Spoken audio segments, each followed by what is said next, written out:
आज हम बात करने वाले हैं होम स्वीट हेल मूवी के बारे में। नमस्ते दोस्तों, हमारे चैनल मूवी रिव्यूज में आप सभी का स्वागत है। मूवी के बारे में बात करने से पहले अगर अभी तक आपने हमारे चैनल को सब्सक्राइब नहीं किया तो जल्दी सब्सक्राइब कीजिए और लेटेस्ट अपडेट पाने के लिए नोटिफिकेशन आइकॉन को भी प्रेस कीजिएगा। इस मूवी को 2015 में रिलीज किया गया था और इसको IMDb पर 5.5 स्टार आउट ऑफ 10 की रेटिंग मिली है। तो चलिए बिना देरी के चलते आज की मूवी के एक्सप्लेनेशन की तरफ। फिल्म की शुरुआत में हमें एक स्वीट सी फैमिली दिखाई जाती है जिसमें हस्बैंड का नाम है बूरा और वाइफ का नाम है मोना। इसके दो बच्चे हैं, एक लड़का और एक लड़की है। मोना हमेशा अपने साथ एक डायरी रखती है जिसमें वो अपनी फैमिली के प्लान के बारे में लिखती है कि कैसे हमें फैमिली को प्रॉपर प्लानिंग से चलाना चाहिए। मोना ने हर काम के लिए एक दिन सेट किया होता है। आगे हम देखते हैं कि भूरे के फर्नीचर की दुकान है जहाँ वो हर तरह का फर्नीचर सेल करता है। तभी वहाँ एक लड़की भूरे की दुकान में जॉब के लिए आती है। डेस्टी बहुत ही खूबसूरत होती है और भूरे भी उसकी तरफ अट्रैक्ट हो जाता है। डेस्टी अपनी रेज्यूमे देकर मटकती हुई वहाँ से चली जाती है। भूरा उसकी मटकती चाल को बड़े ही प्यार से निहार रहा होता है। उसका असिस्टेंट आता है जिसका नाम लेजो होता है और वो भूरे से कहता है कि वो बॉस इसको काम पर जरूर रख लेना। भूरा कहता है कि ऐसा क्यों बोल रहे हो? तो लेस कहता है कि हम घर के टेंशन से कितना परेशान रहते हैं, मेरी वाइफ तो मुझे जीने ही नहीं देती, तो अगर डेस्टी आ रहेगी तो हमारी सारी टेंशन थकान दूर हो जाएगी। तो भूरा कहता है कि सही कह रहे हो और वो डेस्टी को सेल्स गर्ल की जॉब पर रख लेता है। अब आगे देखते हैं कि भूरा अपने घर पहुंचता है और बेड पर बैठा होता है तो वहां मोना आती है और आज भूरे का कांड क्रिया करने का प्लान होता है। लेकिन मोना अपनी गोल्स की डायरी लेकर बैठ जाती है और कहती है कि हमें इन गोल्स पर फोकस करना है। पर भूरे का फोकस गोल्स पर नहीं बल्कि मोना के होठों पर होता है। तो भूरा कहता है कि चलिए थोड़ा आज उधम करते हैं। तो मोना कहती है कि नहीं, हम 9 तारीख को ही संभोग करेंगे अपने शेड्यूल के हिसाब से, क्योंकि मोना घर के सारे काम शेड्यूल के मुताबिक करती है। भूरा मोना को इंजन स्टार्ट करने की काफी कोशिश करता है लेकिन मोना सख्त लौंडिया होती है। वो भूरे को कहती है कि हम 9 तारीख को ही करेंगे। भूरा निराश हो जाता है और मन ही मन एक कविता पढ़ता है, जुगाड़ के लिए बहुत लौंडिया, तुझसे ही क्यों मांगू भीख, जब जब तुझसे संभोग मांगा मुझे मिली केवल तारीख, ना ही मेरी रेस है छोटी ना ही मेरा घोड़ा बारीक, औजार में मेरे कितना जुकाम है, तेरा कुआ कब मरेगा छीक। और ये कविता मन में पढ़ने के बाद बेचारा भूरा चुपचाप सो जाता है। अब अगले दिन भूरा दुकान में होता है और बेसब्री से डेस्टी का इंतजार कर रहा होता है।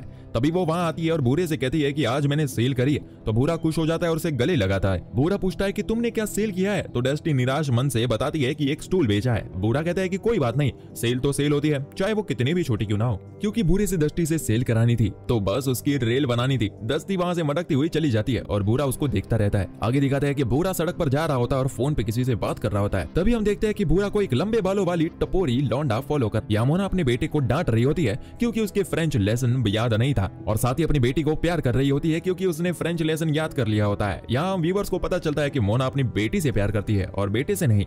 वो अपने बेटे को लूजर समझती है।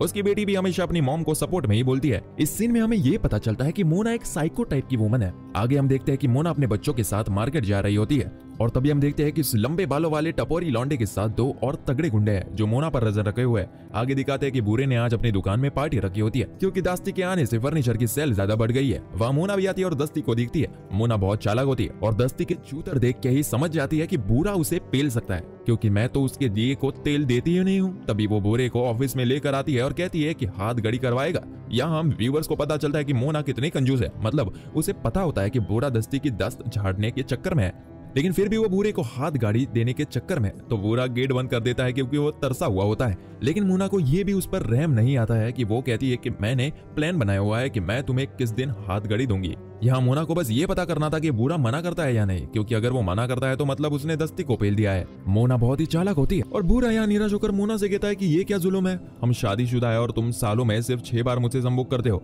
मुझे रात में सपनों से ज्यादा नाइट फॉल आने लगे। लेकिन मोना मना कर देती है और गुस्से में वहां से चली जाती है और जाते जाते भूरा से कहती है कि घर मत आ जाना। तो भूरा बेचारा ऑफिस में ही अपने हाथ गाड़ी का इंतजाम करता है दस्ती का फोटो देखकर। पर दस्ती के फोटो के साथ लेस का फोटो भी होता है तो उसकी गाड़ी रुक रुक कर चलती है तो वो लेस की फोटो को छुपा देता है और दस्ती की फोटोज को देखते हुए अपने औजार से इंजन को खूब चलाता है और बेचारा वहीं पर सो जाता है। अगले दिन सुबह दस्ती आती है और भूरे के कान में कहती है कि मुझे पता है कि क्या तुमने रात को कौन सी जंग लड़ी है, मुझे तुम पर तरस आता है। और मस्ती के लिए वो भूरे को मुंह से सूप पहुंचा देती है। अब दोपहर को सभी लंच के लिए चले जाते हैं तो दस्ती दुकान पर क्लोजेट का टैग लगा देती है। फिर पर्दे के पीछे जाकर भूरे के साथ खूब गदर मचाती है और भूरा भी दस्ती से काफी मजे करता है। फिर क्या था, अब तो भूरा का रास्ता खुल गया है और भूरा अपनी लंडूरा मजबूत करने के लिए एक्सरसाइज भी शुरू कर देता है। अब तो रोज लंच के टाइम भूरा दस्ती को दबा दबा कर संभोग करता है और अब भूरा रात को सुकून से सो रहा होता है क्योंकि उसका लाडूरा शांत हो गया है।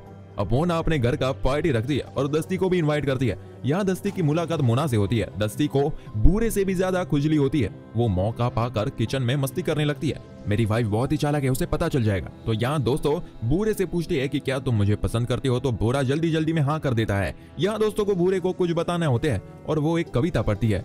मोना जितनी नहीं हूँ गोरी थोड़ी काली हो, नहीं रही अब कच्ची काली पकी हुई डाली हो, खटारी और कच्ची इमली खाने का मन कर रहा है क्योंकि मैं तुम्हारे बच्चे की माँ बनने वाली हूँ। कविता सुन के भूरे की सीटी बिट्टी गुल हो जाती है और वो दस्ती से कहता है कि तुमने पील नहीं खाई थी क्या? वो कहती है कि नहीं, मैं ये बच्चा रखना चाहती हूँ और वो किसी को कुछ नहीं बताऊंगी। लेकिन बूढ़ा यहाँ घबरा जाता है और सब बात लेज को बताता है। अगर मोना को ये पता चलता है और हमारी डिवोर्स होता है तो मोना मुझसे सब ले लेगी, दुकान भी और मेरे बच्चे भी। तो ले कहता है कि मैं तुम्हें दुकान देख रहे हो, मोना तुम्हें जिंदा जला देगी, क्यों ना तुम दस्ती को कुछ पैसे देकर अबॉर्शन करवाने का बोल दो, वो पैसे के लालच में मना भी नहीं करेगी। तो बेचारा बूढ़ा कुछ पैसे लेज से ले लेता है और कुछ अपने पास से लेकर इकट्ठा करता है। और यहाँ हम देखते हैं कि मोना की डायरी में संभोग की डेट आ जाती है जिसमें लिखा होता है कि 9:30 से 9:45 तक का संभोग। तो मोना बेड पर आकर बूढ़े के औजार पर हाथ चलाती है, लेकिन बूढ़े को तो जच्चा और बच्चा दोनों की फिक्र हो रही थी, तो वो मोना से मना करते सो जाता है। तो मोना सोचती है कि इससे क्या होगा। तो आगे देखते हैं कि दस्ती अपने घर पहुंचती है और वहां वही आदमी आता है जो बूढ़े और मोना को फॉलो कर रहा होता है और वो दस्ती को लिफ्ट कर उसे खूब पिलता है। और यहाँ व्यूअर्स को पता नहीं चल पाता कि क्या चल रहा है, ये हमें आगे पता चलेगा। और दस्ती फिर से बूढ़े के ऑफिस में आती है और बूढ़ा उसे $13,000 देता है। पहले दस्ती थोड़ा ड्रामा करती है और फिर से ले लेती है। दस्ती कहती है कि अगर तुम्हारी वाइफ को पता चला होगा तो क्या होगा। तो बूढ़ा कहता है कि तुम ही बताओ, अब मैं क्या करूं।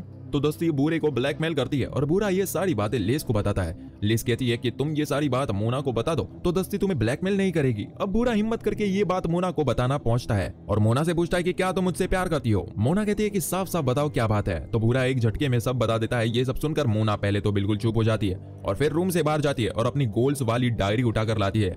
बूढ़ा डरते हुए पूछता है कि क्या हुआ, तुम कुछ तो बोलो। तो मोना पूछती है कि क्या उसने अबॉर्शन करवाया। बूढ़ा कहता है नहीं। फिर मोना पूछती है कि क्या ये बात किस किस को पता है। बूढ़ा कहता है कि किसी को नहीं पता। मोना पूछती है कि क्या तुम्हें डिवोर्स चाहिए। तो बूढ़ा कहता है नहीं, मैं तुमसे, तुम्हारे गोल से और अपने बच्चों से बहुत प्यार करता हूँ। तो मोना कहती है कि मैं ऐसी लड़कियों को जानती हूँ, वो पैसों के लिए कुछ भी करती है। और वो बूढ़े को कहती है कि तुम्हें उसे मारना होगा। ये सुनकर बूढ़े की सीटी बत्ती गुल हो जाती है और मोना कहती है कि ये काम तुम्हें करना होगा। फिर आगे हम देख पाते हैं कि वो गुंडा दस्ती को कहता है कि तुम्हें और पैसा लाना होगा, वो मोटी पार्टी है। तो दस्ती कहती है उसके पास और पैसा नहीं है। तो वो गुंडा कहता है, तो दस्ती कहती है कि सारी कमाई उसकी वाइफ रखती है। तो इस बात पर वो गुंडा दस्ती पर काफी जोर से चिल्लाता है। दस्ती डर जाती है, वो और पैसे लाने को तैयार हो जाती है। यहाँ हमें ये भी बात पता चलती है कि वो गुंडा बूढ़े को क्यों फॉलो कर रहा था, वो दस्ती से मिला हुआ था और ये सब उनका प्लान था। आगे हम देखते हैं कि मोना बूढ़े से चिल्लाती है कि तुम्हें मर्डर करना होगा क्योंकि मजे भी तुमने ही लिए। तभी दस्ती का बूढ़े को फोन आता है और वो स्पीकर पर बात करने लगती है। दस्ती कहती है कि मुझे $25,000 चाहिए, नहीं तो मेरा अगला कॉल मोना को जाएगा। मोना के कहने पर वो दस्ती को कॉल रात 8 बजे दुकान में बुलाता है। अब मोना और बूढ़ा दस्ती को निपटने की तैयारी में लगते हैं। मोना बूढ़े को दस्ती को पिलाने के लिए जहर देती है। तो बूढ़ा सोचता है कि अगर इतनी एक्साइटमेंट जुगाड़ करने में दिखाई होती तो ये दिन नहीं आता। थोड़ी देर में दस्ती दुकान में आती है और पैसे मांगती है। बूढ़ा कहता है कि मेरे साथ आखिरी जाम तो पी लो और वो जहर वाली जाम उसे दे देता है। दस्ती उसे पीते ही बेहोश हो जाती है और बूढ़ा घबराहट में रोने लगता है और कहती है कि ये सब मोना का प्लान था। तो दस्ती बेहोश होते होते कहती है कि उन गुंडे बदमाशों से दूर रहना। अब वो दस्ती को कार में डालकर अपने घर ले आते हैं। जब वो घर आ जाते हैं तो गाड़ी खोलते ही दस्ती जिंदा हो जाती है और अब मोना बूढ़े से कहती है कि इसके सिर पर हथौड़ा मारो। बूढ़ा घबरा जाता है तो मोना खुद ही दस्ती के सिर पर हथौड़ा मार देती है और उसके छोटे छोटे टुकड़े कर देती है क्योंकि मोना बहुत बड़ी साइको होती है। अब वो हाथ धोने अंदर जाती है और बूढ़ा को बताती है कि वो प्रेग्नेंट नहीं थी। तो बूढ़ा अपनी सिर पकड़कर बैठ जाता है। उधर वो गुंडे सोचते हैं कि दस्ती कहीं सारे पैसे लेकर भाग तो नहीं गई, उसकी कभी आने में इतनी देर नहीं लगाई। तो वो अगली सुबह दुकान पर आ जाते हैं और बूढ़ा वहां नहीं होता और वो गुंडे लेस को पेल कर चले जाते हैं। जब बूढ़ा आता है तो दुकान में पुलिस आती है और दस्ती के बारे में पूछते हैं। घर आते ही बूढ़ा देखता है कि एक गुंडे उसके बेटे को एक लेटर दे रहा होता है। बूढ़ा वो लेटर दिखाता है और उसमें एक एड्रेस होता है। वो ये बात मोना को बताता है और मोना के कहने पर उन गुंडों से मिलने जाते हैं। वो बूढ़ा से पैसे मांगते हैं, वो हाँ करके घर में आते हैं। अब मोना पैसे न देने का प्लान बनाती है और दस्ती की कटी हुई बॉडी गुंडों के घर रखने जाती है। जब वो फ्रिज में बॉडी को रख रही होती है तो एक गुंडा लड़कों के साथ वहां आता है। मोना चुपचाप हो जाती है और फिर मौका देखकर दोनों को तलवार से काट डालती है और किसी के नए नंबर से पुलिस को फोन कर देती है। गुंडा मारता मरता अपने दोस्तों को फोन कर देता है और वो सभी मिलकर उसके घर आते हैं और देखता है कि उनका दोस्त मर चुका है। और फिर वो फ्रिज में दस्ती की कटी हुई गर्दन देखते हैं और सोचते हैं कि वो फर्नीचर वाले की बहू तो हमसे भी बड़ी गुंडी निकली। तभी वहां पुलिस आ जाती है और उन सब गुंडों को गिरफ्तार कर लेती है। अब घर पर बूढ़ा मोना से पूछता है कि क्या तुम इतनी साइको क्यों हो। ये सुनकर मोना रोने लगता है कि कहती है कि अगर तुमने ये बात फिर से बोली तो मैं तुम्हें भी काट डालूंगी। तो बूढ़ा डर जाता है। अगली सुबह पड़ोसी का कुत्ता गलती से मोना के घर में घुस जाता है। तो मोना कुत्ता वापस करते हुए कहती है कि अगली बार अगर ये मेरे घर में आया तो मैं इसका आमलेट बना दूंगी।